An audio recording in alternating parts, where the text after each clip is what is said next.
नमस्कार दोस्तों, आपका स्वागत है आपके अपने चैनल वेरी वेरी इंपॉर्टेंट में। मैं आज आपके लिए लेकर आ गया हूँ संस्कृत का फर्स्ट सिटिंग का वीडियो, जिसमें ऑब्जेक्टिव का सॉल्यूशन बताया गया है। कुछ यूट्यूबर बहुत सारा गलती बताए हैं। यह वीडियो देख करके आपका 100% सही है, तो इसे मिलान जरूर कर लें। देखते हैं पहला क्वेश्चन।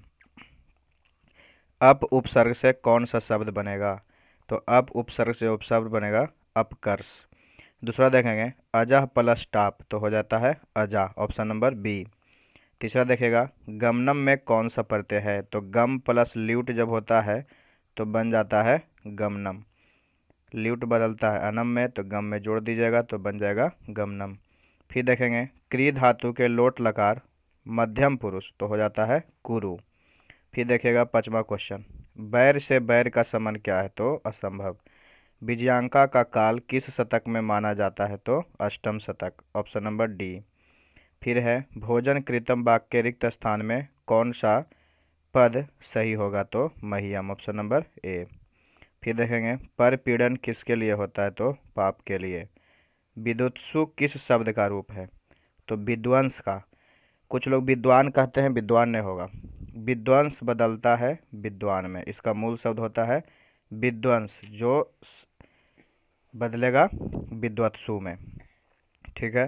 फिर देखिएगा, बानेन विद्या का समस्त पद कौन सा है? तो बान विद्या, ऑप्शन नंबर सी। बनमाला भवालकर किस काल की है? तो वर्तमान काल की। आधार में कौन सी विभक्ति है? तो प्रथमा। चारों आलसियों को कैसे बाहर किया? तो केस पकड़कर, बाल खींचकर बाहर लाया गया था। पढ़ें आप लोग अलस कथा में। 14 नंबर देखेंगे, मया ग्रंथम पठितम वाक्य में मया पद में तृतीय विभक्ति किस सूत्र से है? तो अनुक्त कर्तरी तृतीय, ऑप्शन नंबर डी। अपवर्गीय तृतीय सूत्र का उदाहरण कौन सा है?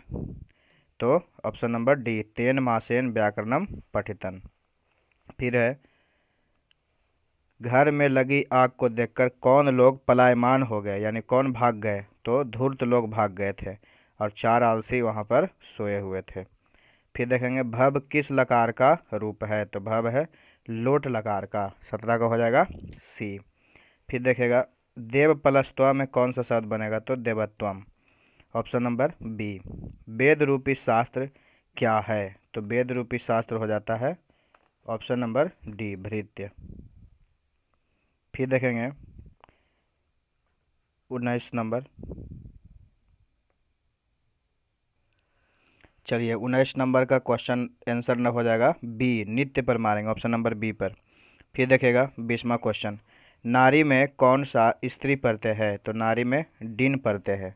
नरी जोड़ डिन बराबर नारी। फिर देखेंगे, ऋषि गौतम ने किस दर्शन की रचना की थी? तो न्याय दर्शन। नेक्स्ट देखेंगे, अकिंचन का विग्रह क्या है? तो न किंचन, ऑप्शन नंबर सी। अलस कथा के अंतर्गत मिथिला के मंत्री कौन थे? तो वीरेश्वर। फिर देखेगा, लघु तरह में कौन सा तद्धित प्रत्यय? तो तरप प्रत्यय। लघु प्लस तरप, जिसमें प का लोप हो जाता है और तर जुड़ जाता है अंत में, तो बन जाता है लघु तरह। फिर देखेंगे, दृश्य प्लस कतवा तो बन जाता है दृष्टवा। फिर देखेंगे, वनवास प्रसंग में राम सीता लक्ष्मण के साथ कहाँ पहुँचते? तो चित्रकूट, ऑप्शन नंबर सी। विरक्तो अभुवत में कौन सी संधि है? तो स्वर संधि। यह अयादि संधि का अपवाद में होता है, तो पूर्व रूप संधि अगर रहता तो उस पर मारते, स्वर संधि हो जाएगा। फिर देखेंगे, एक देश दूसरे देश को क्या देखकर जलता है? तो उत्कर्ष। फिर देखेंगे, सरस्वती का कुल गृह कौन सा महानगर में है? तो पाटलिपुत्र। महानदी मंदाकिनी नदी किस पर्वत के निकट बहती है? तो चित्रकूट पर्वत।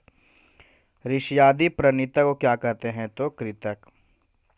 अघनन में कौन सी धातु है? तो अघनन में हन धातु है।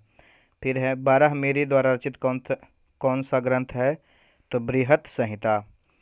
शास्त्र मानवों को किसका बोध कराता है? तो कर्तव्य और अकर्तव्य का, जो एक लाइन में लिख दिया गया है, कर्तव्य कर्तव्य, यानी कर्तव्य भी और अकर्तव्य भी। ध्यान में रखेंगे, कर्तव्य और अकर्तव्य। फिर देखिएगा, वस्तुतः इस समय संसार किस महासागर में कुल मध्य दिख रहा है? तो अशांति के महासागर। ये सब महासागर जो है पानी वाला महासागर, इससे कोई लेना देना इसका नहीं है। फिर देखेंगे बनावटी आलस्य दिखाकर कौन भोजन ग्रहण करते थे, तो धूर्त लोग। ऑप्शन नंबर सी पर मारेंगे। फिर देखेगा निरुक्त का अर्थ क्या होता है, तो निरुक्त का अर्थ जो होता है वह वेदार्थ बोध होता है। फिर देखेंगे स्वामी दयानंद ने किस नगर में आर्य समाज की स्थापना की, तो Mumbai. Option number B. Vinay को कौन मारता है, तो आकृति विनयो हंति। आपको याद होगा आकृति विनयो हंति, यानी आकृति होगा।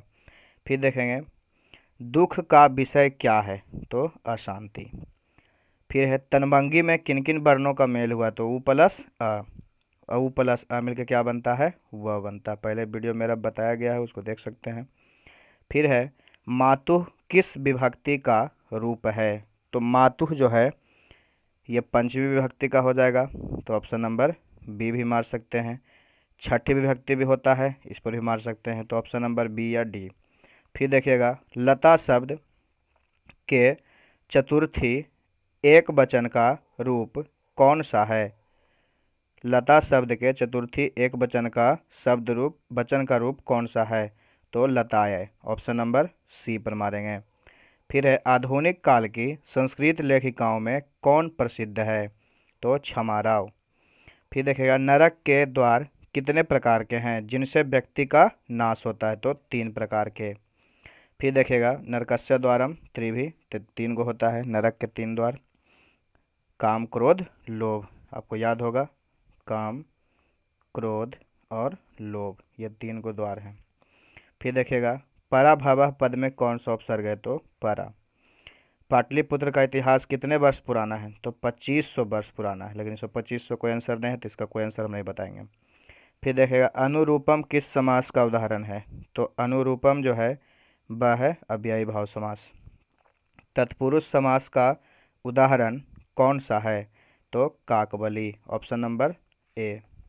फिर देखेगा कौन कैसे पुरुष सभी जगह सुलभ होते हैं, तो सत्यवादी सतत प्रियवादी ना, आपका श्लोक याद होगा, उसी से लिया गया है।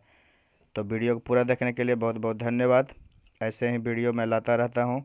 इसके बाद ये परीक्षा आपका समाप्त हो गया है, तो नेक्स्ट वीडियो में आप देखेंगे कि 10th के बाद क्या क्या करना चाहिए। धन्यवाद।